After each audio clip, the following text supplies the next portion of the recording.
have a really hard time like sitting down and like writing a song. I have to do it in little bits and pieces or else I get overwhelmed.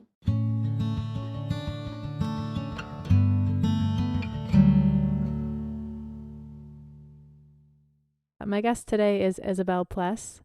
She's a folk singer-songwriter and began sharing her songs on TikTok out of boredom during the pandemic, resulting in over 100,000 followers drawn to her unique style. Isabel has been writing songs since she was 12 years old, creating music that's sometimes uncomfortably vulnerable, but always beautifully authentic. Isabel studied linguistics at Wellesley College in Boston and is now living in Nashville, showing what it means to be a modern folk artist. She's released 5 EPs, a live album, and many singles, and her latest release, Practice Erotic, is out now. So thank you so much for taking the time to do this. Yeah, of course. Thank you so much for having me. Yeah. So as I was just saying before the interview, I came across your music on TikTok, as over 100,000 people did.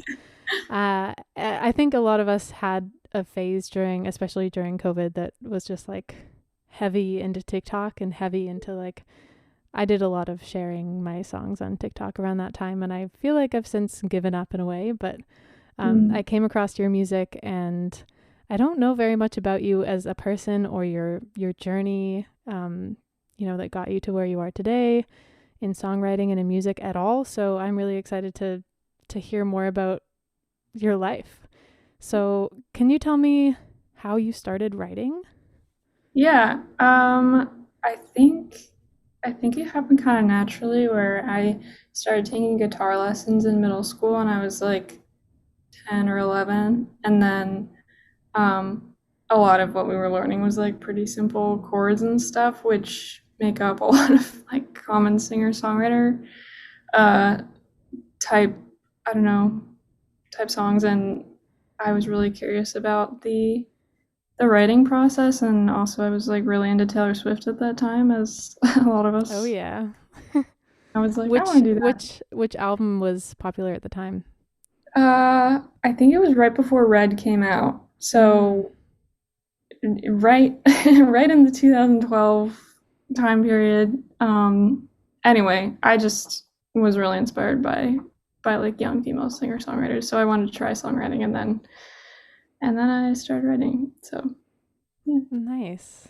And so you've basically been writing ever since. Yeah, a lot of it was just for me. Like I all throughout high school and college, I wrote music kind of just on the side, not really the center of what I was doing. It was mostly school, like that was my main focus, and then songwriting was more of like a cathartic journaling activity that I was doing for me, and then it didn't become a career path until TikTok. Right. And then it became obvious, this is, I'm Yeah, good at then, I this. mean, This is what I should be doing. things changed. So, yeah, this is not what I thought I would be doing. Right. And so you were studying linguistics at Wellesley, correct? Yeah.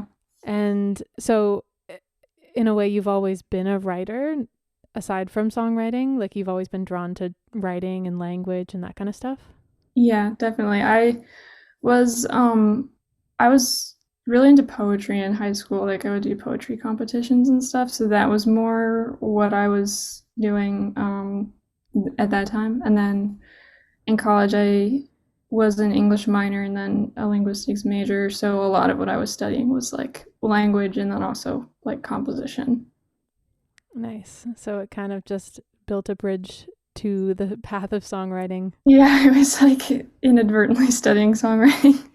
Yes, yeah, poetry or lyrics, absolutely. Have Yeah. you ever adapted your poems from high school into songs?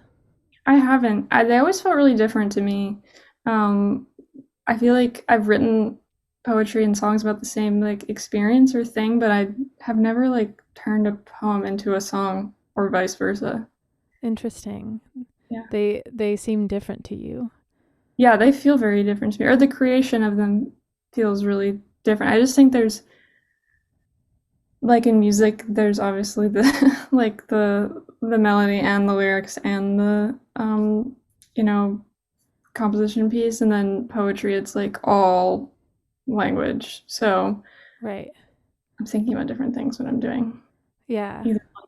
That's interesting because I haven't written tons of poetry, but I have written poetry, and I have always thought that it's kind of similar. But then when I read back my lyrics or read back my poems, they do feel extremely different in the Mm, structure and yeah, in the way that they come out.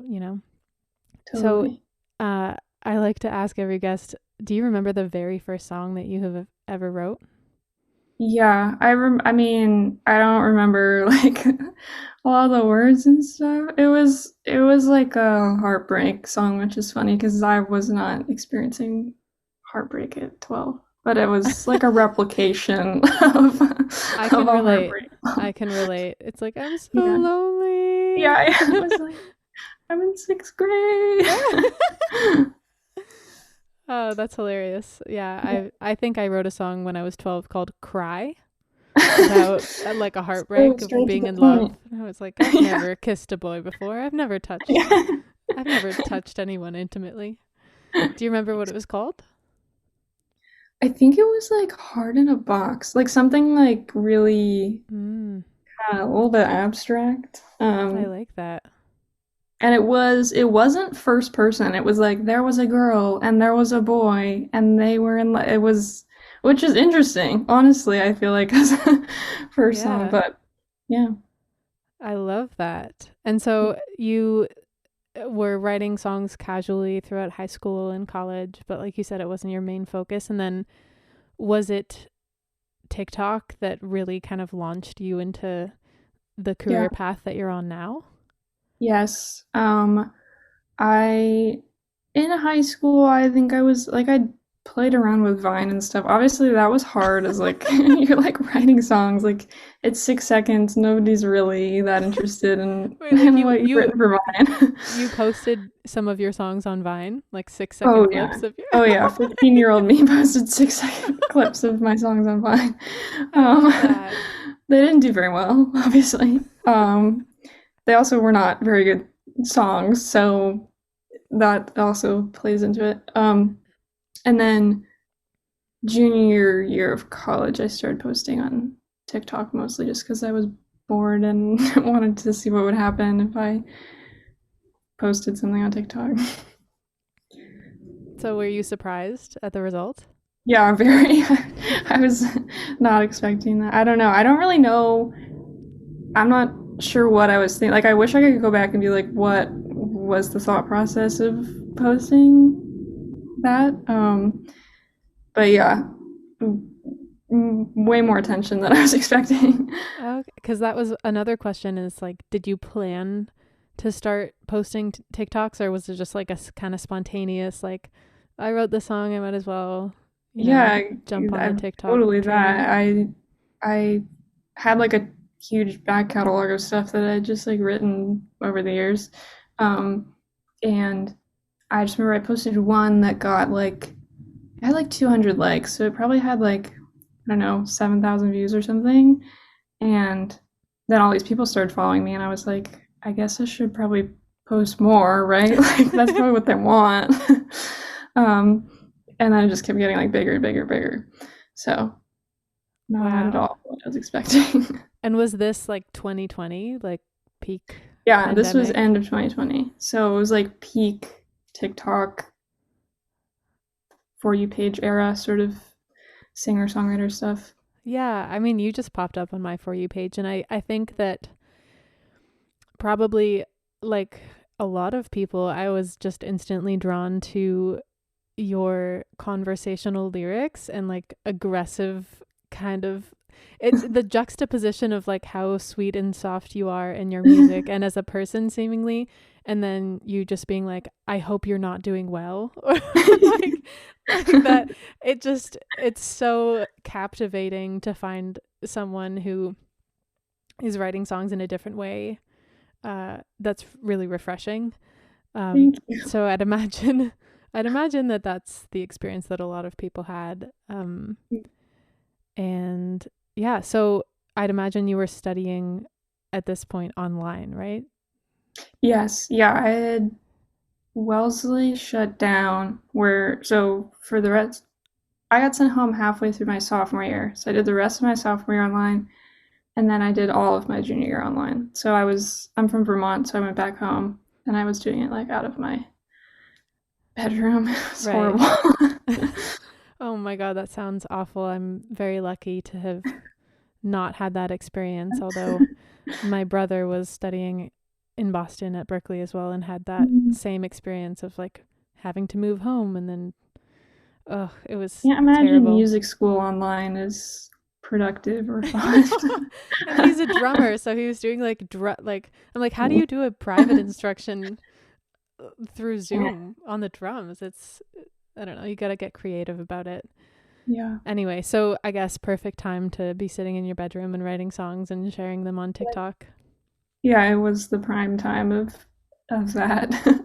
So do you think that having that experience and having people and followers on that platform, did that inspire you to write more? Or did it like what were the ways that you found that your songwriting changed through that experience? Yeah, it definitely did. I think it made me think more about not necessarily like what people wanted to hear, but like what would be appealing in the sense of like what's relatable and what is like a common experience, but like what is a unique take on a common experience. Um, and I think a lot of what I was experiencing as like a 20-year-old stuck in her bedroom doing online school was like very relatable to everyone during that time. Yeah, absolutely. And then did you learn anything about yourself and the kind of audience that you draw in through that I mean, experience? yeah, I think it was a lot of people who were like me. Like it was a lot of young women, a lot of, or I mean, just young people in general who were feeling really isolated.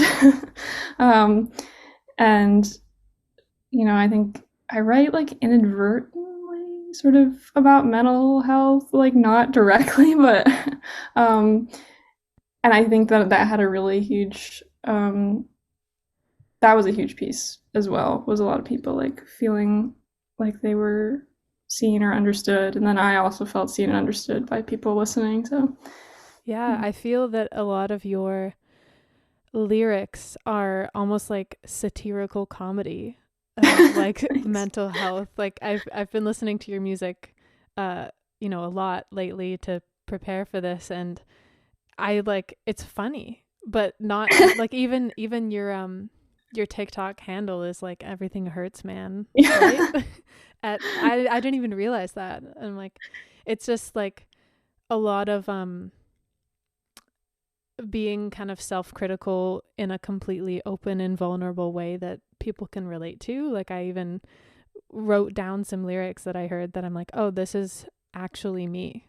Like she's describing me in describing herself and I think that that's um it's comforting it's like you said especially in a time where we're all like trapped in our houses like Yeah. examining our lives it's comforting to find someone who can relate on that level and isn't afraid to to say like hilariously uncomfortable things about their mental state. Thank it's you. I appreciate that. it's very refreshing. Um, so how has your personal relationship with songwriting changed through, kind of just doing it on the side and then having this TikTok profile blow up and Mhm. like have you developed a stronger relationship with your style of writing or has your actual style changed through that experience? I think that have I think I've learned a lot about myself as a writer in terms of how I operate and that I have a really hard time like sitting down and like writing a song. Like it has to be like I have to do it in little bits and pieces or else I get overwhelmed. And I think that was really good to learn is to like hold myself to a standard but not like put pressure on myself to like do or be a certain thing that I'm not. And Amen. also I think that I've learned to experiment more than I was before because there was no reason for me to um previously. Like it was all just me like word barfing, and now I think there's value in like me trying new things and like pushing myself. So I think that moving from like this is a hobby to like this is a career, maybe take it more seriously and also like really understand that you need to like push yourself a little bit Yeah. to get better. To continue to grow. Yeah. Yeah. I'm curious what you mean when you say writing a full song is overwhelming to you and you have to do it in bits and pieces. It's like, what does that look like? Well, oftentimes when I post on TikTok, like the length of the video clip is like all that I have written. Like the I don't I don't write a full song. Like I write a verse and a chorus and then I sit with it. And if I like it, I'll come back to it. And if I don't, then I don't. Because Mm. I don't like I'm just sort of gonna write a bunch and see what sticks. And then if it doesn't, then I'm not gonna finish it. Which is kind of maybe not the best strategy for everyone, but it works for me. So No, I think it's like the test thing of like, skip it and come back to it and see, if you love something, let it yeah, go. exactly. You skip the question. Maybe Yeah. the answer will come to you. Yeah, exactly. I like that though. I also write verses and choruses, but I don't have the excuse of like, oh, I'm just going to see how it feels and come back to it. I just Mhm. get stuck. Yeah. And then I forget about it and then I find it like 3 years later. I'm like, "Oh, this is interesting. Maybe I should I mean, um that's kind of the joy of it, is like maybe you don't like something at the time, but then you come back later and you're like, I could work with this. I found that in talking with so many songwriters, we all have this common thread of like starting a song or even completing it and maybe completing it, recording and releasing it, and then years later coming back to it and realizing how you can relate to it so differently. Mhm. And so I find that when I write, even if it's like a line or two, I'll write Yeah, it and then I'll find it 1 or 2 or 5 years later and I'm like, "Oh, this actually means this now." yeah, Or I didn't understand it then and now I understand it kind of yeah, thing. exactly. So do you feel like you have found your voice as a songwriter and as an artist? Do you feel that you're in the process of developing that, or do you feel comfortable about how you're presenting yourself and the songs that you're currently working on? Like, Yeah. Yeah, I do. I think I've always, and it's funny because I think a lot of times maybe confessional songwriting can get kind of a bad rep, but um, I think that that is what I've always leaned towards. So I think it was more like accepting that that is what I like writing and what feels really comfortable, um, and accepting that my stuff is going to be really honest and confessional, and people are going to know a lot about my internal thought processes. Um, but yeah, I think once I accepted that, I was able to like really um, honestly get better as a writer and also like feel more comfortable with myself as a writer also. are you that type of person, like personally? Are you very confessional and like super honest and Not satirical? really. Well, like I mean, certainly not just like in general. I think with people I'm close to, yes, I think the version of me that is coming off of my music is the version of me that I am presenting with like the people who I'm really close to. So it's kind of funny that like all these strangers are seeing like this really personal side of me. I'm Um, like, I feel like I know nothing and also everything about you. You yeah, loved a blonde boy in high school. exactly. Um, so it's just kind of funny, but it's like it's funny that this is my job and it's so personal.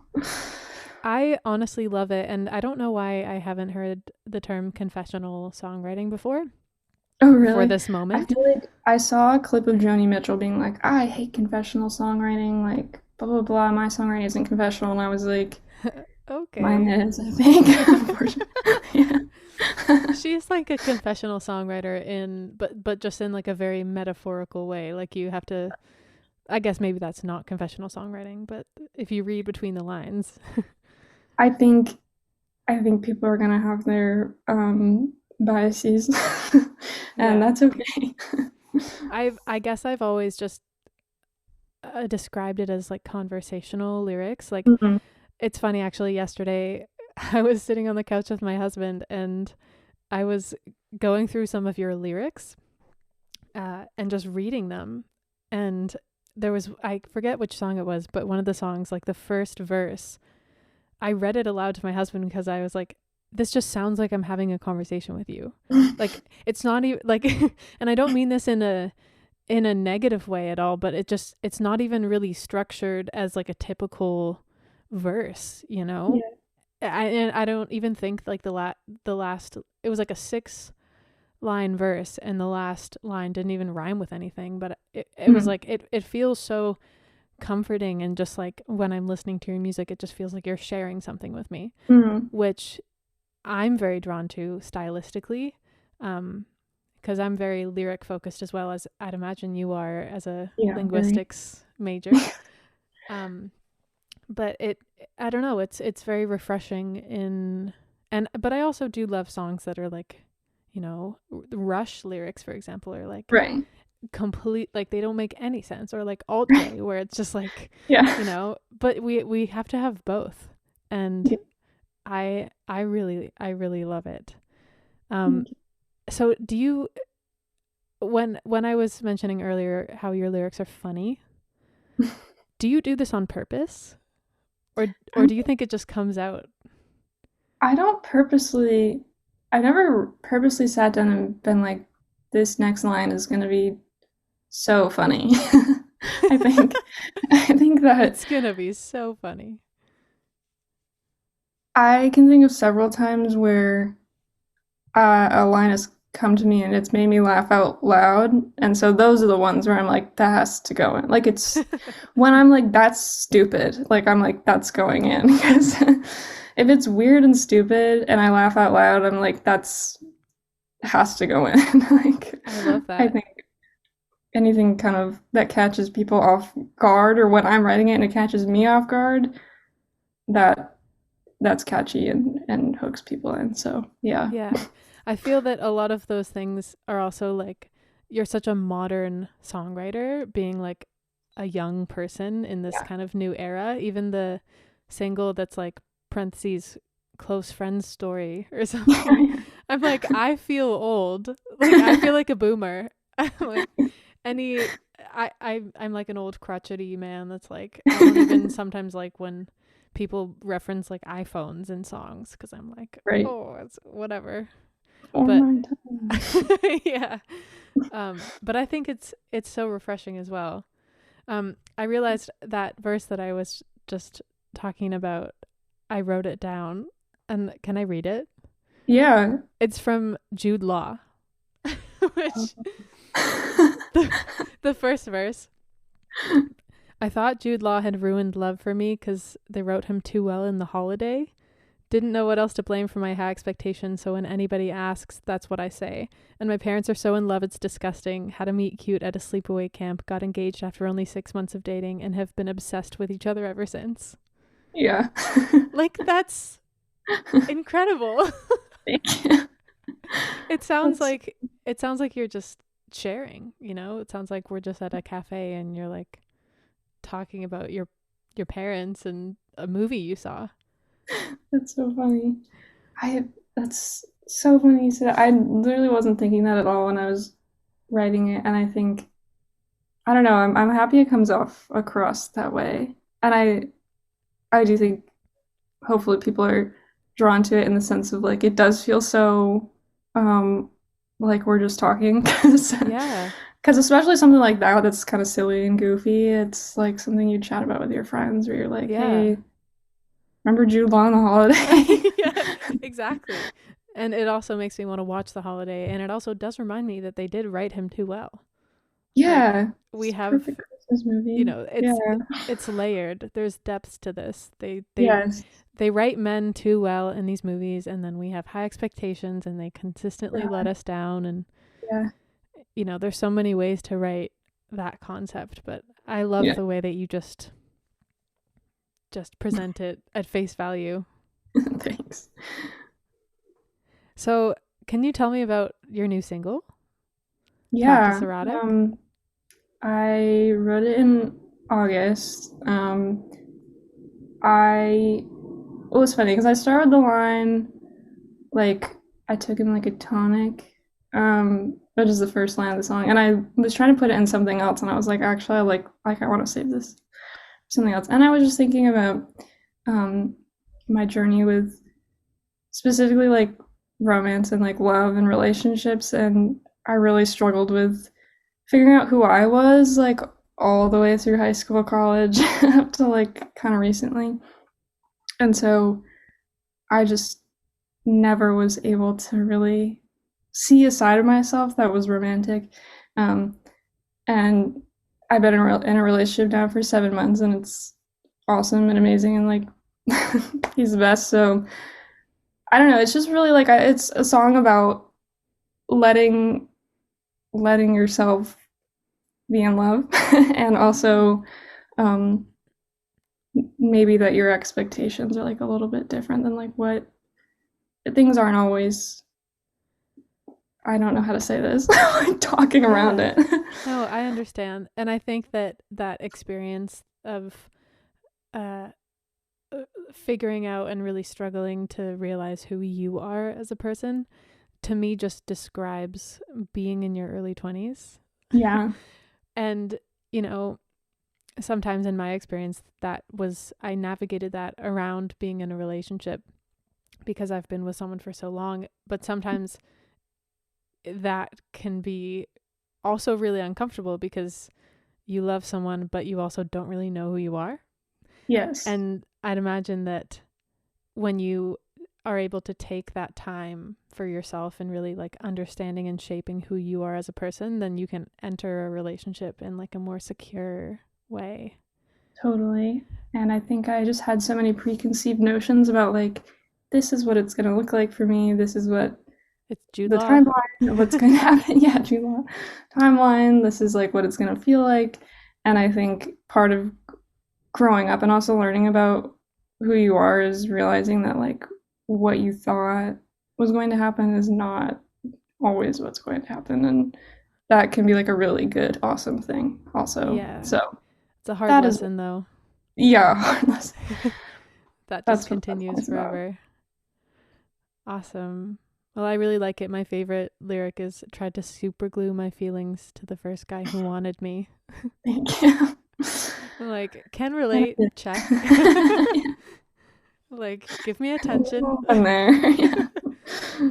So, when did you move to Nashville? Did you move recently? Yes, I moved in July 2022. So I guess it's not that recent, but I graduated college in May 2022, and then I moved here. So it's been like a year Nice. and a half almost. And what's your experience been like? Are you liking the community there? Yeah, I like it a lot. I think what I was looking for was a place that I could do music full time, and I was like, well, it's either LA or Nashville, and I don't want to move all the way to LA. So, Absolutely. gonna go with Nashville, and it has exceeded my expectations. It's great. I think the community here is so strong, and I have found it's very welcoming. Like people are always looking to um, meet other writers and also like help each other out. So it's been great. Yeah. I think after living in Nashville for a few years, um, my take on it is that it is a big city, but it feels like a small town Yes, kind of very thing. much so. And, there's so many people that are doing the thing and trying to make it and trying to, that's probably one of the only places in the world where people are really trying to, especially songwriting specifically, really like there's a lot of competition. Yeah, But then I think that, it can, if you're really good at it, like that really shines through the mediocrity. Yes. So Yeah. what's I think the ha, ha, standard is so high here that um, it's just really inspiring to be around people who are so good. yeah, absolutely. Are you kind of exposing yourself to the like co-writing scene there? Yeah, a little bit. I think honestly, a lot of the writing I do for my project is alone, but I think co-writing is such a different experience than writing by yourself. It's been really cool to like form connections that way and also make art in that way. Yeah. Yeah. And it can be uncomfortable. Can be very But in a uncomfortable. Yeah, I think nobody talks about it. It's so weird to walk into a room with people you've just met and yeah. be like, here is all of my trauma. Yeah. I mean, in a way it's like a safe space, but Right.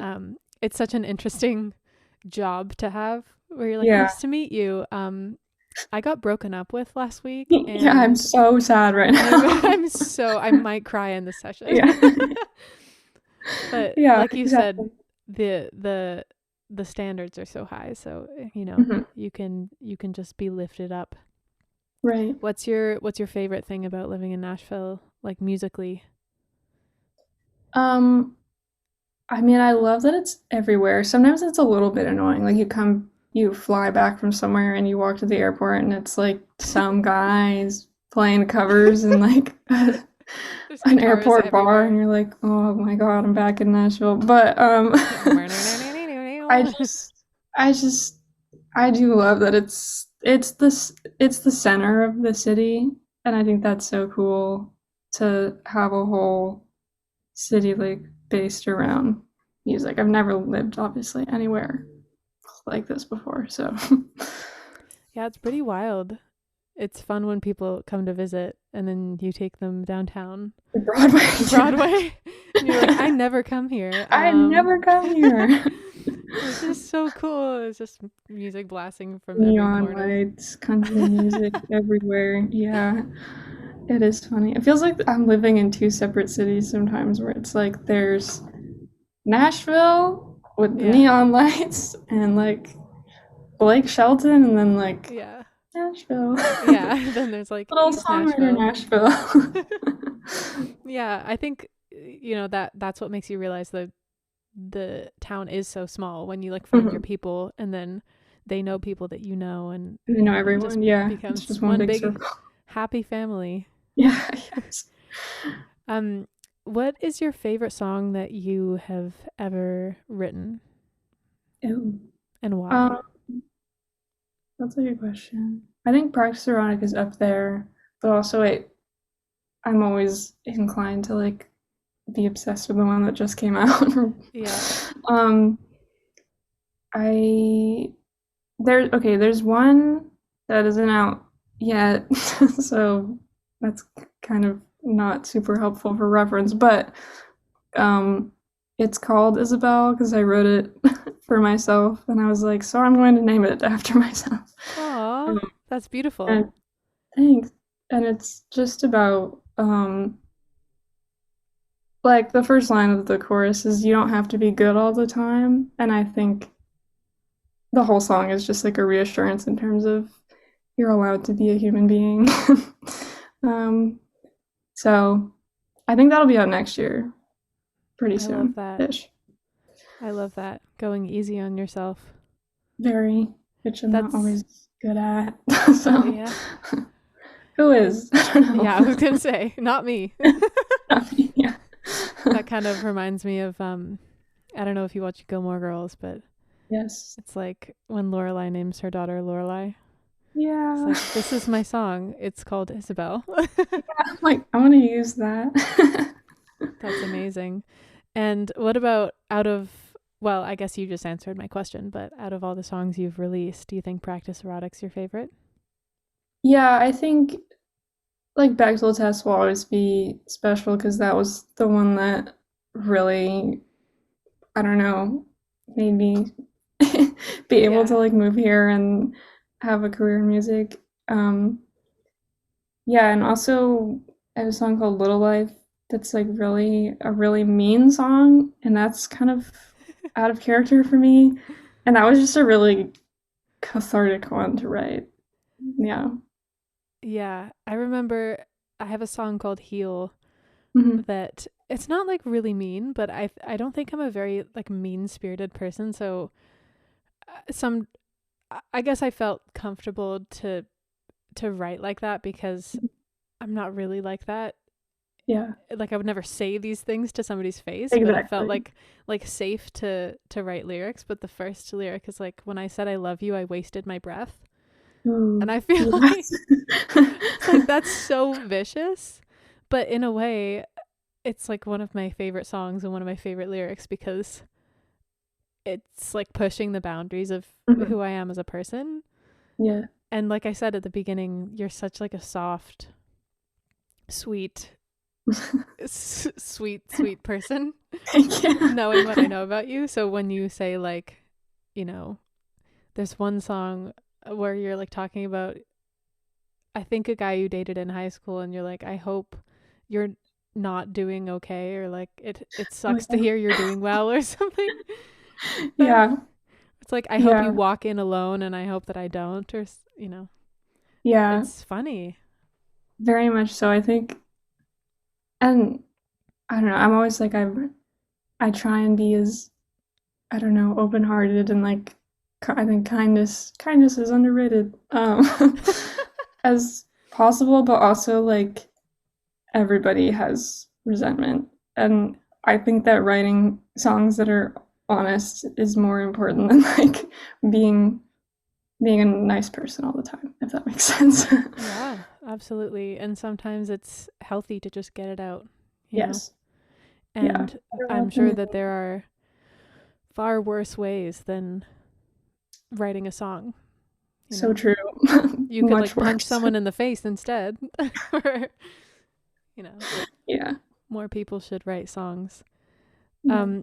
That also reminded me, what is a Bechtel test? It's I was wondering if I should look it up before the interview as I was yeah. listening to that song, and then I was like, you know what? I'll just ask.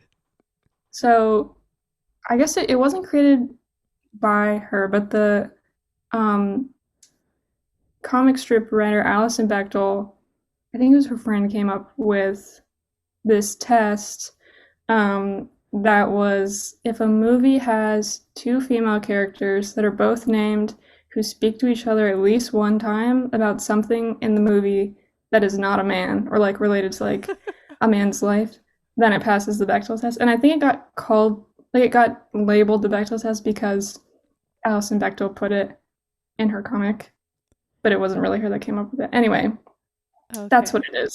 That is hilarious.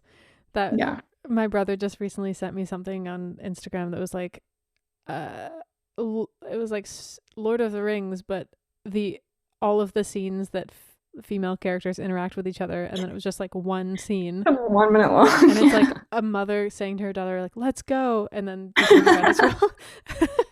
And it, wow, that's, I didn't know that the Bechdel test existed, and I'd imagine that so many movies and TV would not pass it. Yeah. Yeah. Well, the thing I always say at my shows is the song is about the movie Cars because I was watching the movie Cars, and um, okay. So there are because people have fought back on this when I've tried to be like Cars doesn't pass the Bechdel test. There are two female characters that are both named, and they do talk at one point in the movie, but it's during like a court scene that is about Lightning McQueen. So I'm like, I don't like it's about him really. Does it still count if they're not real and they're cars? That's the thing Like, is I'm are like, cars really why the gendered? cars have gender? I don't understand. Yeah, like Why are there boy cars? I don't know. But anyway, that's that was the hilarious. inspiration. Interesting. Wow, I'm gonna go on a deep dive after this. I can Yeah. tell. That's hilarious. I wanted to also talk to you about, and this is just like because I have a personal connection to this, but your song "Eldest Daughter" Yeah. um, is me, and I am the eldest daughter, and there's specifically a some lines that go caffeine and praise like wind in my sails, trying and failing to quit biting my nails is me. Hello, hi. You. But so I wanted to ask you, uh the first line is I'm back on my eldest daughter bullshit. Yeah. Can you describe to me you how you would describe eldest daughter bullshit to be? Or like I know eldest daughter syndrome. What does that mean that's to you? for me, it's the headspace of trying to fix everyone else's problems, which I feel like I'm guilty of sometimes. Um, 100%.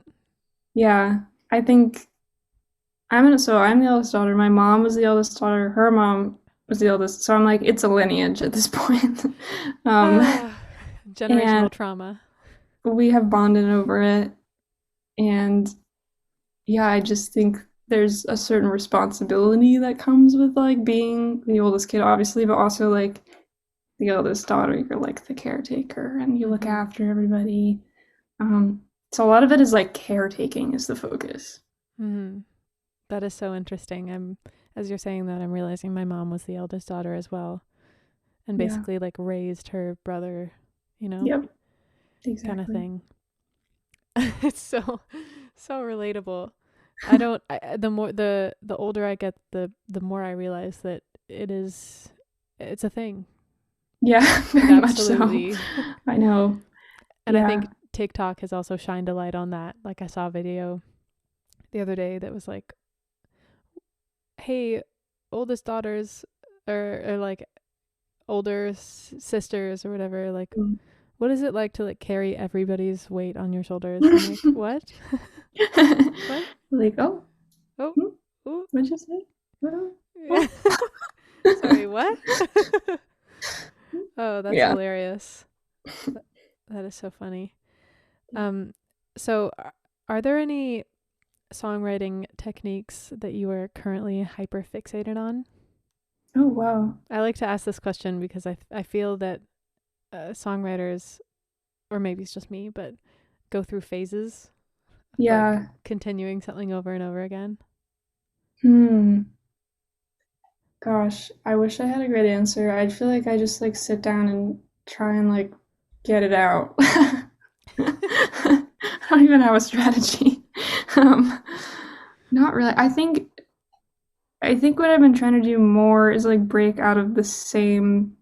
I have like the same six chords that I use, um, and I've been trying to like mess around a little with um, where the listener might think the melody or the what direction the song is headed in, and then kind of do a bait and switch and like do something Do the else. opposite. I don't know because I think that I can fall prey to like doing the same thing over and over and over and over again. So I'm trying to break out of that, but I don't have a good strategy. So if you have any tips and songwriting tricks you like, then let me Oh my know. gosh.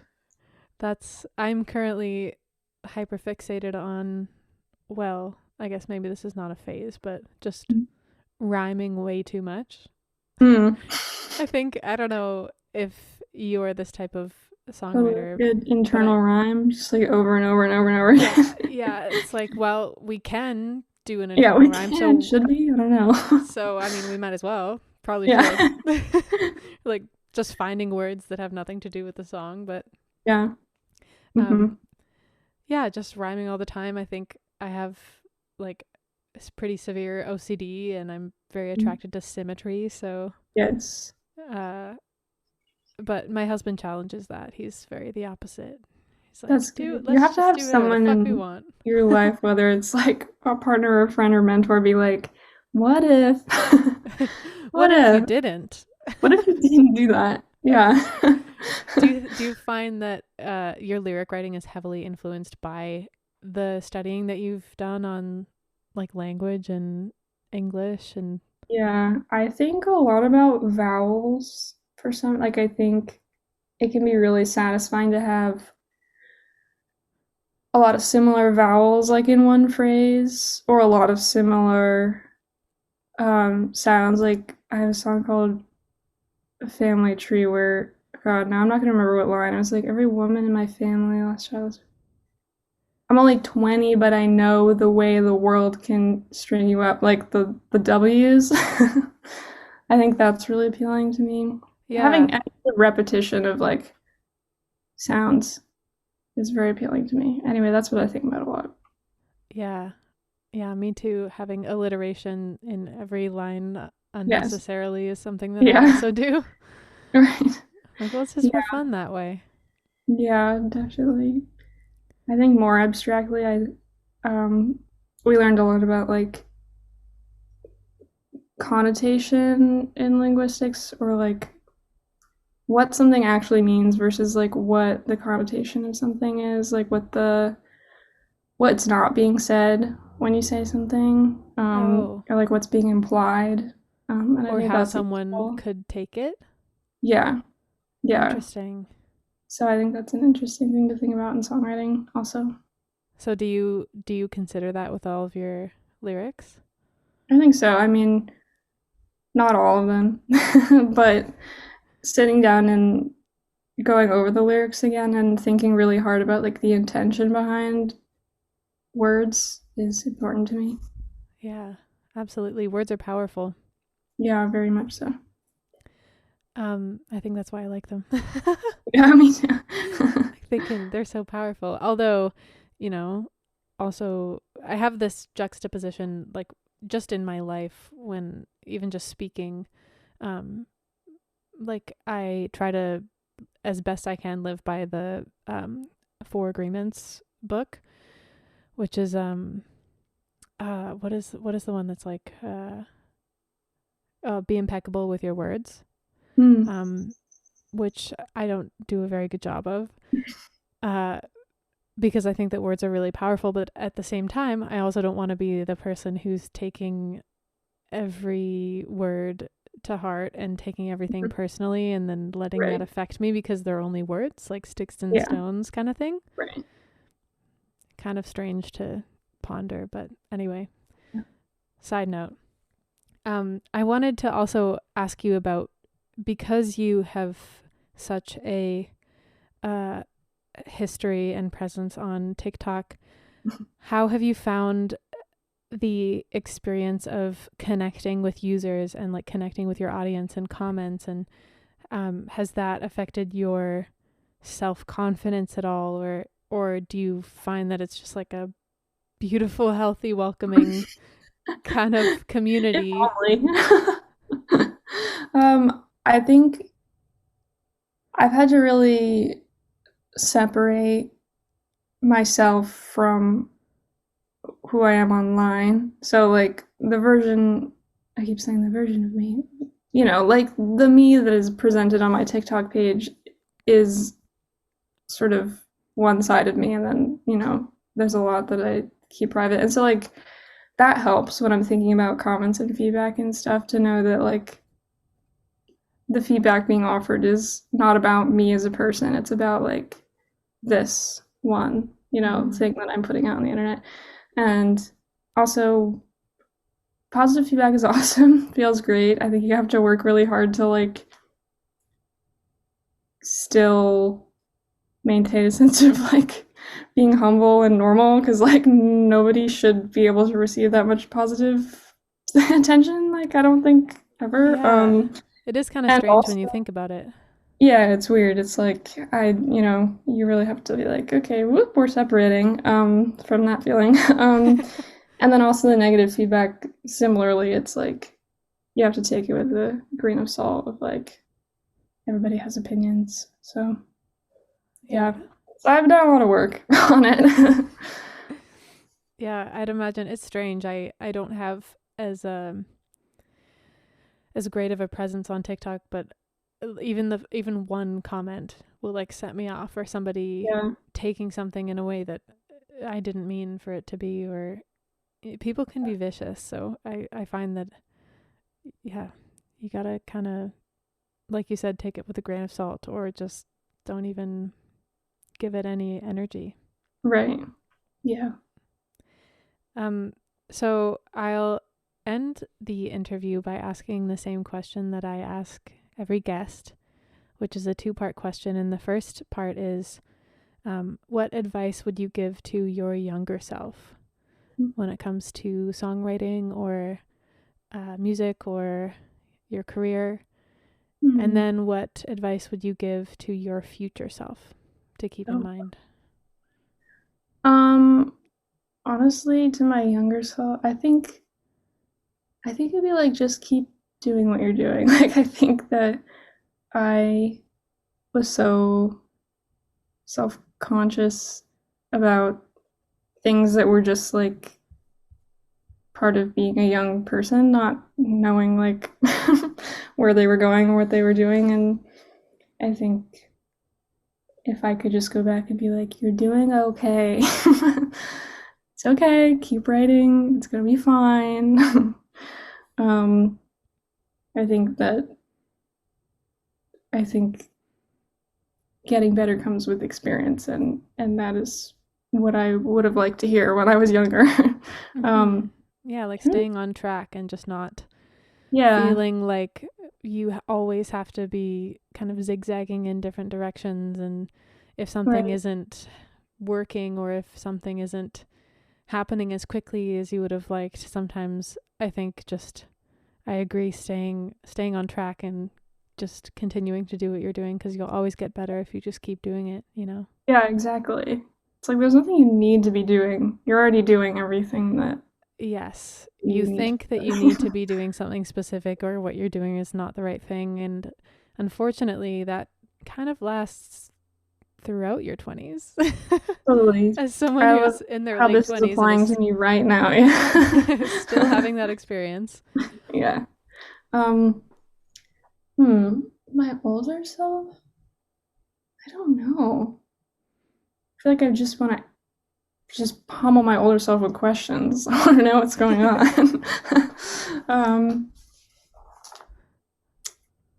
hmm. I think really hard.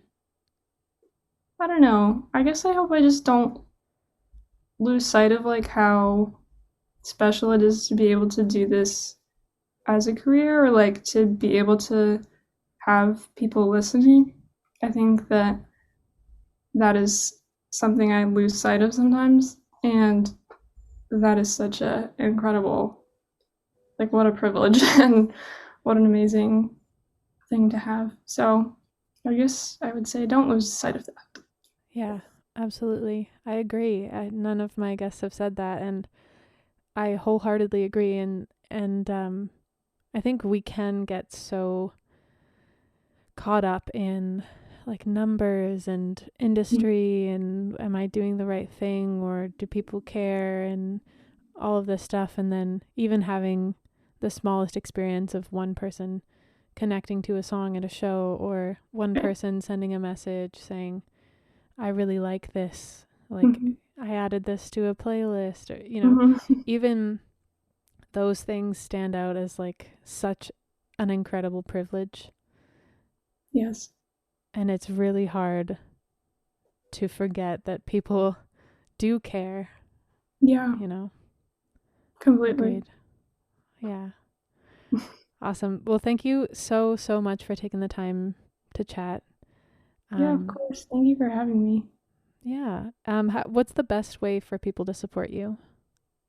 Well, you can listen to my music on all streaming platforms under Isabel Pless. You can come to my shows. I don't have any right now, but I always post about them on my Instagram, which is Isabel_Pless. Awesome. And go listen to Practice Erotic and also definitely listen to Eldest Daughter, personal favorite. Also, really like Burnout. That one is, Oh, thank you. anyway, I'm I'm a fan. Thank you. Well, thanks so much, Isabel.